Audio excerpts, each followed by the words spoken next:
wafdi ballaaran oo hogaaminaya wasiirka amuraha gudaha Jamhuuriyadda Soomaaliland Professor Yaasiin Xaaji Maxamuud Xiir uu xiliyay wasiir dowlaha madaxtooyada gudoomiyaha gobolka Sool salaadiinka ka yimi gobolada Jamhuuriyadda Soomaaliland oo yimi dhamaystirka shaqaaqada kala hore ka dhacday koonfurta gobolka Sool ee dhawaan xukuumadda Jamhuuriyadda Soomaaliland ku heshiisay magaalada Laascaanood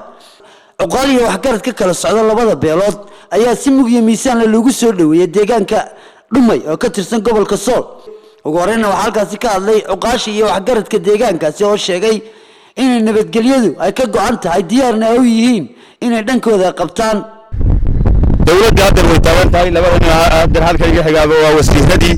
ninkii tamiistii laga bilaabo dilgaysta waa dil kaligiis waa dil sideed bilood siid ku jiri oo boos dhexdeeda ku xidhnaa dawladda iyo odayaasha intaas oday oo tolkaya adaan nabadgelyo maanta u baahana idinku hawl baaladin dadweynu odayaalahan hawl baanu leena xukuumadda iyo dadkan hadii la inoo soo gurmadeen hawl bay leeyihiin idinku hawsha leedin waxa weeye waxa go'aamada la idin akhriyay dantiina ku jirta inaad fulisaan oo aad afarta diniyelka ku qabsataan waxaad sameeynayna arrinkaas maanta meesha aynu dhignay qofka ka qaada waynaynu ilgaar ku eegnaa ciina lagu arag waynaynu waa inaynan soo dhaweysan gudoomiyaha gobolka Sool Madane Cabdi Khayre Dire ayaa isaguna halkaas ka warramay ujeedada ay u socdaan maanta waxaan idiin sidnaa nabadii oo xidhantay dadkii oo heshiiyay iyagoo gacmaha qabsaday waxa ay kala tirsanayeen oo ka heshiiyeen halka waxaa maray wafdi ballaaran waftiga waxaa ka mid ah xukuumadda oo ay ka soo wasiirada wasiirka arrimaha gudaha iyo wasiiru dowlaha madaxtooyada maamulka heer gobol hadday ciidamada yihiin booliis iyo militariga waxaa maraya salaadiintii inooga timi meelaha fogfog ee muddada fara badan u fadhiday hawshan iyada waxaa maraya uqaashi iyadoo meelaha fogfog ka timi waxaa maraya culimada diintii hawshan gashay ee Ilaahay ku guuleeyay waxaan idin leeyahay maanta sidii hore way ka duwan tahay wayna ka farxad badan tahay waxa inta noo raacadaan maamulka gobolka anigu afkiisa ku hadlaya maanta waxaanu haysanaa mandate cad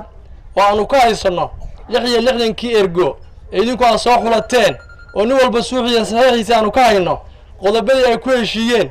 cidii jabisa nabadda wixii laga qaadi lahaa wasiirka arrimaha gudaha Jamhuuriyadda Soomaaliland Professor Yaasiin Xaaji Maxamuud Xiir iyo waliba wasiir dowlaha wasaaradda madaxtooyada Mudane Maxamed Muuse Abees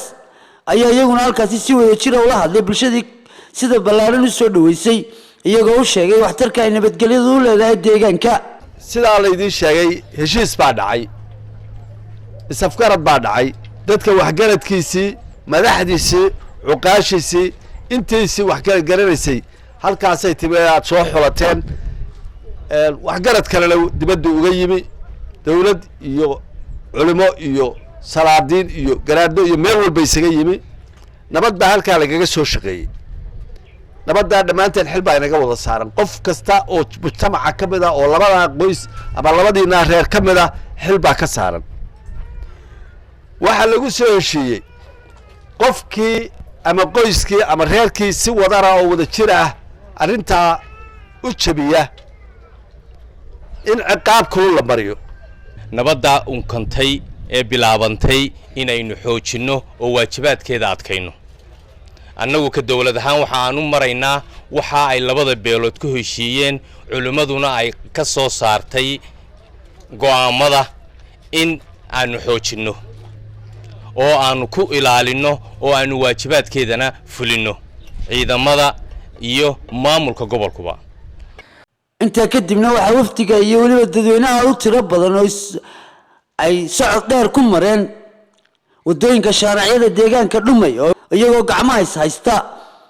ay ku muujinayaan dareenkooda ay u qabaan baahida nabadgelyada deegaankaasi waa Barkhad Cumar Axmed warbaahinta qaranka Jamhuuriyadda Soomaaliland deegaanka Saxdheer ee gobolka Sool.